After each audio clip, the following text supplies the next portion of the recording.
വിശുദ്ധ കുരിശിൻ സ്നേഹഹൃദയ സ്പന്ദനം. 2025 ആണ്ട് തെക്കൻ കുരിശുമല തീർത്ഥാടനം.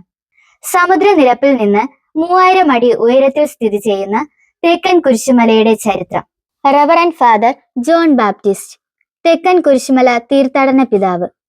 1904 ഫെബ്രുവരി 29 ബെൽജിയത്തിൽ ആന്റ്വെർപ്പിലുള്ള ഹെറന്തൽസ് ഗ്രാമത്തിൽ ലൂയിസ് വൗട്ടേഴ്സിന്റെയും അൽഫോൺസ് വൗട്ടേഴ്സിന്റെയും നാലാമത്തെ മകനായി ഫാദർ ജോൺ ബാപ്റ്റിസ്റ്റ് ജനിച്ചു. പ്രാഥമിക വിദ്യാഭ്യാസത്തിനു ശേഷം 1927 സെപ്റ്റംബർ 8 കർമ്മലിത്ത സഭയിൽ വൈദിക വിദ്യാർത്ഥിയായി ചേർന്നു.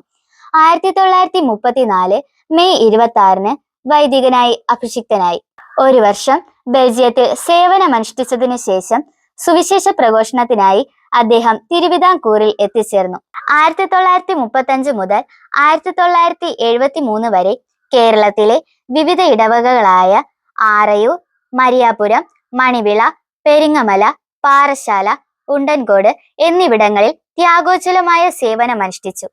ദേവാലയങ്ങൾ, വിദ്യാലയങ്ങൾ, ആശുപത്രികൾ, ആതുരാലയങ്ങൾ, സന്യാസിനി മഠങ്ങൾ എന്നിവ അദ്ദേഹത്തിന്റെ പ്രേക്ഷിത ദൗത്യത്തിന്റെ സ്മാരകങ്ങളായി നിലകൊള്ളുന്നു.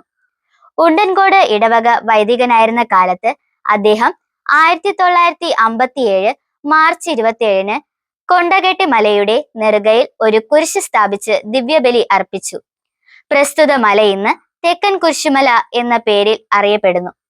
പാവനമായ കുരിശ് സ്ഥാപിതമായതു മുതൽ തെക്കൻ കുരിശുമല തീർത്ഥാടനം ആരംഭിച്ചു. ജാതിമത ചിന്തകൾക്കതീതമായി എല്ലാവരെയും സ്നേഹിക്കുവാനും സഹായിക്കുവാനും സദാ തൽപരനായിരുന്ന ത്യാഗവര്യൻ 1973 ആഗസ്റ്റ് മാസത്തിൽ സ്വദേശത്തിലേക്ക് മടങ്ങി. 1974 ഡിസംബർ 25 ആ പുണ്യാത്മാവ് ദൈവകരങ്ങളിൽ സമർപ്പിതമായി.